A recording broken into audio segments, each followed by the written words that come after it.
Oke, baik. Assalamualaikum warahmatullahi wabarakatuh. Selamat siang, perkenalkan nama saya Wiki Muhammad Fauji. Di video kali ini saya akan mempresentasikan hasil praktikum transaksi basis data dan basis data terdistribusi. Oke. Sesuai dengan panduan praktikum yang diberikan, dan praktikum ini bertujuan untuk memahami mekanisme transaksi pada basis data menggunakan commit, rollback, set point, dan triggers, serta memahami implementasi replikasi pada basis data terdistribusi menggunakan server Windows dan Ubuntu. Di sini saya sudah menyalakan kontrol CMPV-nya, dan kita masuk ke PHP My Admin. Di database rumah sakit ini tabelnya ada 1, 2, 3, 4, 5, 6, 7. Kita coba lakukan langkah pertama, yaitu dengan menggunakan commit. Di sini sebelumnya kita coba lihat dulu untuk data tabel pasien ada Budi Santoso, Siti, dan Wiki Muhammad Fauji. Oke, baik.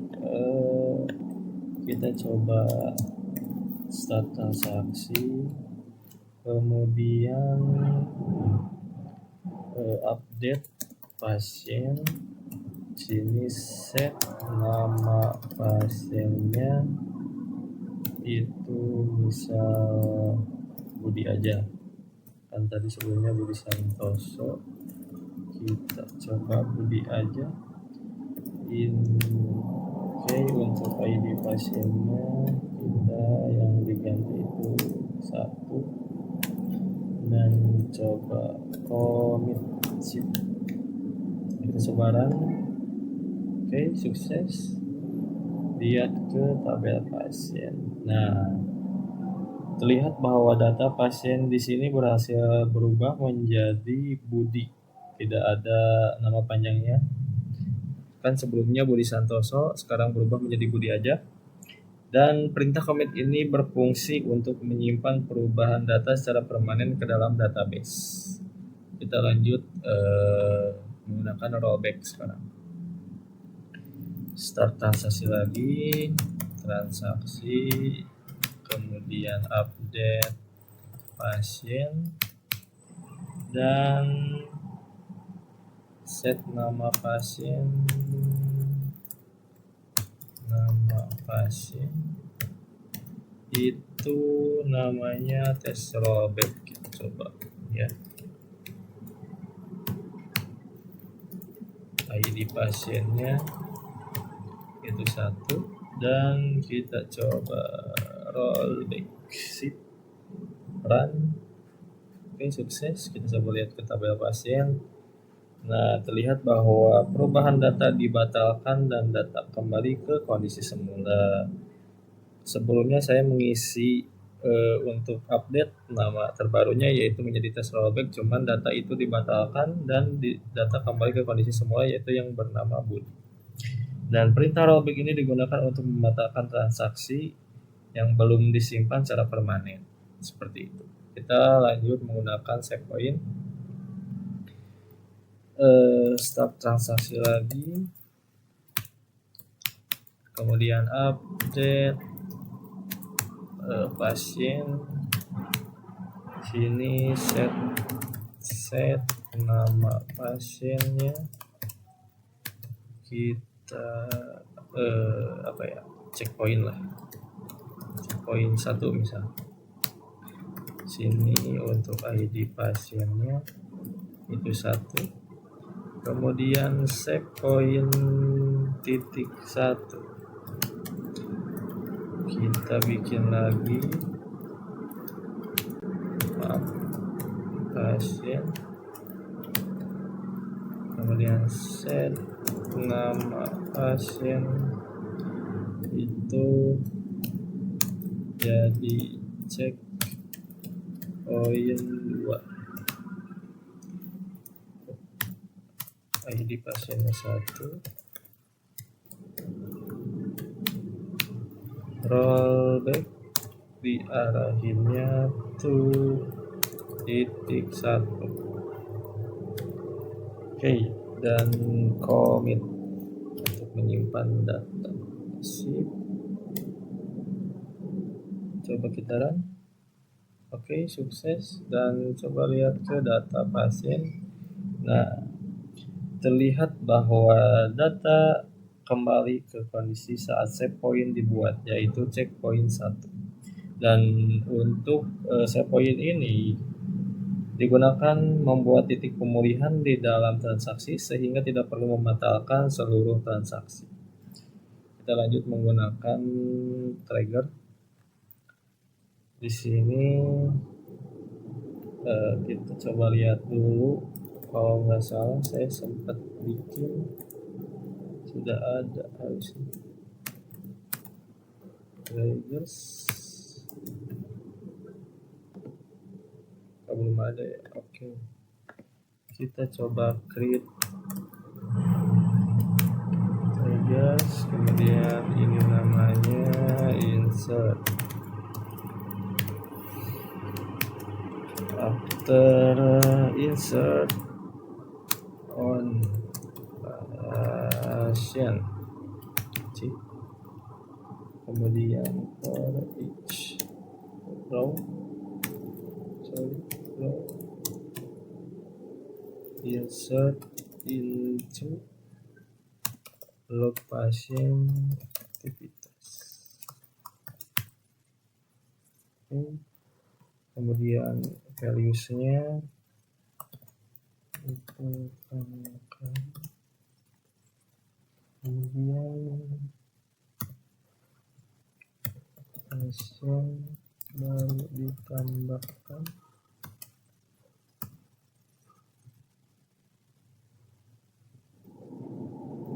kemudian new nama pasien kurung. Oke, di sini langsung tambah data aja ya. Insert itu pasien.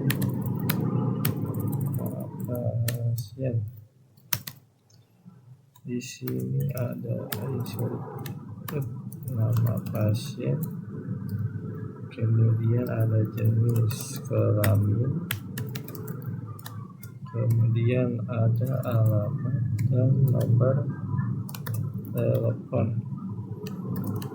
Oke, untuk isinya di sini nama saya Wiki, triggers,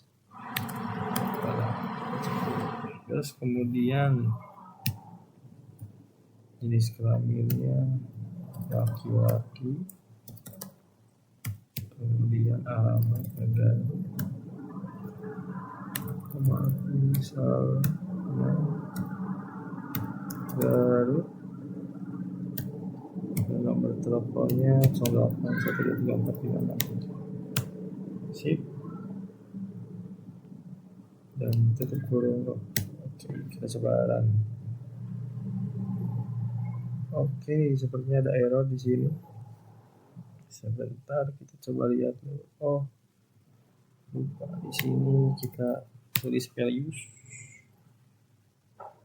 Coba run lagi. Oh, trigger exist. Oh, udah ada harusnya ya. Oke, bentar, ini copy dulu sebentar. Kita coba di ini. So, triggers. Oh, udah ada ya. Sepertinya udah ditambahkan barusan. Oh iya betul, barusan. Berarti kita tinggal coba lihat dulu log pasiennya. Select from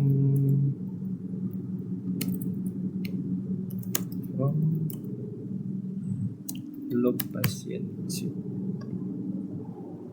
Belum ada, kita coba tambahkan.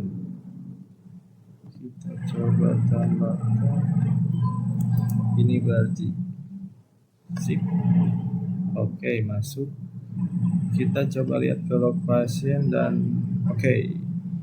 Di sini ada pasien baru ditambahkan atas nama Wikitriggers, yaitu pukul 14 barusan 14.16. Terlihat bahwa saat data pasien ditambahkan, sistem secara otomatis menambahkan catatan ke tabel log pasien. Hal ini menunjukkan bahwa trigger dapat menjalankan proses tertentu secara otomatis ketika terjadi perubahan data. Dan berdasarkan hasil praktikum transaksi basis data ini yang telah dilakukan, perintah commit berhasil menyimpan data secara permanen, kemudian barusan ada rollback berhasil membatalkan transaksi, kemudian ada save point berhasil membuat titik pemulihan transaksi, dan ada trigger berhasil menjalankan proses otomatis saat terjadi perubahan data. Nah, dengan demikian transaksi basis data berperan penting dalam menjaga konsistensi dan integrasi data. Dan lanjut kita masuk ke basis data terdistribusi. Oke, baik, kita lanjut ke praktikum kedua, yaitu basis data terdistribusi. Untuk basis data terdistribusi ini menggunakan dua komputer. Yang pertama yaitu ada Windows sebagai master server, kemudian ada komputer kedua yaitu Ubuntu sebagai slave servernya. Dan replikasi yang digunakan adalah master slave replication menggunakan MariaDB. Di sini mungkin topologinya seperti ini, Windows ini sebagai master server, IP-nya 192.168.0.102, kemudian ada Ubuntu sebagai slave server, IP-nya 0.104. Dan pada praktikum di Windows ini berperan sebagai master server yang menerima perubahan data, sedangkan untuk Ubuntu berperan sebagai slave server yang menerima salinan data dari master secara otomatis.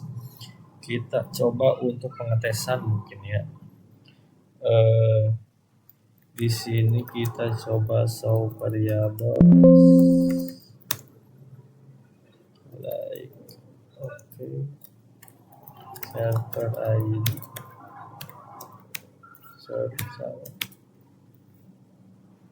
belum masuk, kita masuk dulu ke MySQL nya.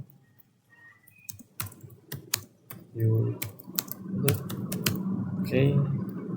Kemudian tadi ini untuk server ID-nya bernilai 1 atau value-nya 1 di sini. Kemudian kita coba lihat status master servernya. Oke, di sini muncul untuk datanya, nilainya. Dan pada sisi master ini dilakukan konfigurasi server ID dan binary log. Dan binary log ini digunakan untuk mencatat seluruh perubahan data yang nantinya dikirimkan ke slave server, seperti itu. Kita lanjut mungkin lihat di slave server yaitu Ubuntu. Kita coba SSH aja mungkin ya agar lebih mudah. Di sini SSH IP Ubuntu-nya. Oke, masuk dan login ke sudo-su. Kita coba lihat untuk status SAM-MPP-nya dulu.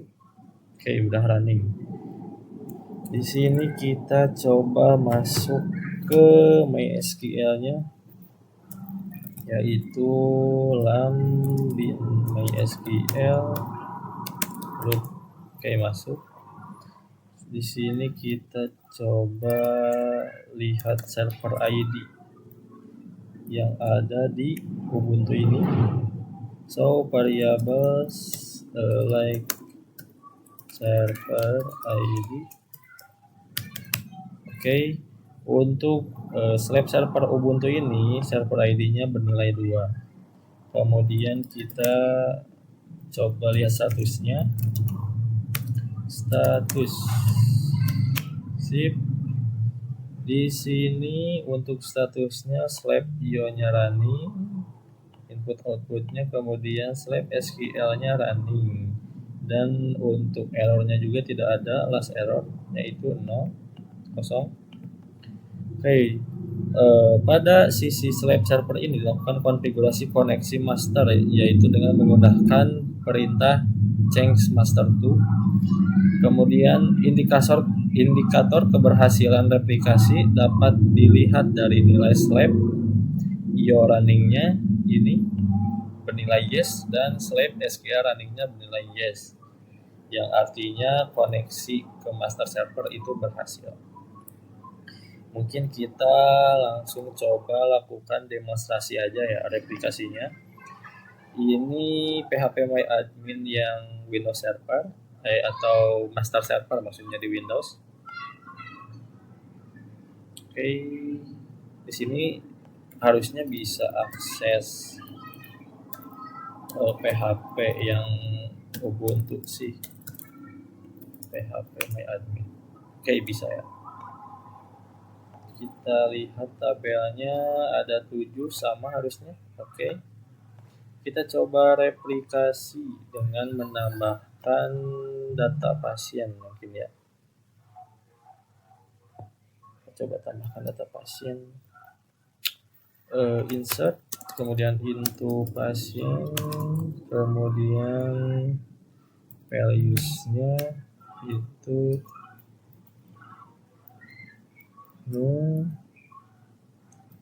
kemudian namanya pasien tes replikasi seperti itu ya. Kemudian perempuan misal sini alamatnya si Amis mungkin ya. Terus nomor teleponnya 08 ya bebas lah. Sini tutup kurung, kemudian kita coba go running. Oke, sudah masuk ke coba lihat. Pasien. Sip. Pasien tes replikasi perempuan si Amis. Oke, udah masuk ya di master servernya. Di log server juga udah masuk, pasien baru sudah ditambahkan atas nama pasien tes replikasi. Kita coba dilihat di slab server Ubuntu-nya. Log pasien. Nah, di log pasiennya juga udah masuk. Terlihat pasien baru tambahkan pasien tes replikasi. Kita coba lihat. Oke, pasien tes replikasi perempuan Ciamis sudah masuk. Dan untuk replikasinya udah berhasil. Pada tahap ini kan dilakukan penambahan data pada master server. Setelah dilakukan pengecekan pada slab server, terlihat bahwa data yang sama telah muncul secara otomatis. Hal ini menunjukkan proses replikasi berjalan dengan baik.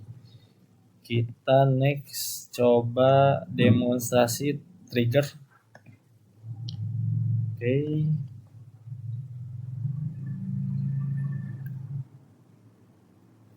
Kita coba insert, nambahkan data lagi into pasien. Kemudian values-nya itu ininya kemudian namanya trigger aja lah ya, trigger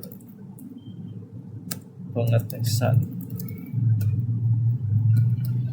Terus laki-laki,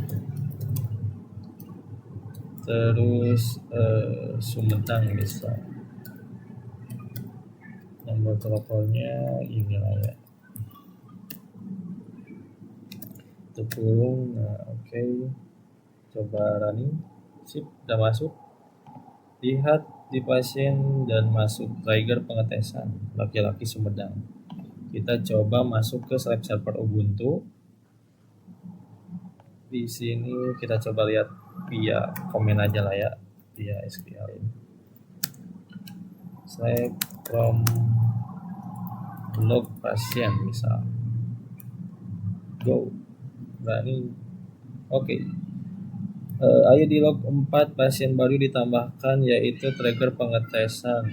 Di sini udah masuk untuk demonstrasi trigger yang saya coba lakukan di master server awalnya dan langsung otomatis masuk ke slab server. Trigger ini digunakan untuk menjalankan proses otomatis ketika terjadi perubahan data. Pada contoh ini, saat data pasien ditambahkan, maka sistem otomatis mencatat aktivitas ke tabel log. Coba lihat di tabel pasien. Oke, tabel pasien juga ada masuk. Dan untuk studi kasus yang digunakan pada sistem informasi rumah sakit ini, data pasien disimpan pada server utama dan direplikasi ke server cadangan, yaitu servernya Ubuntu. Dengan metode ini, apabila terjadi gangguan pada server utama, maka data tetap tersedia pada server cadangan atau sebagai backup. Konsep ini banyak digunakan pada perusahaan, rumah sakit, perbankan, dan penyedia layanan internet untuk meningkatkan ketersediaan data.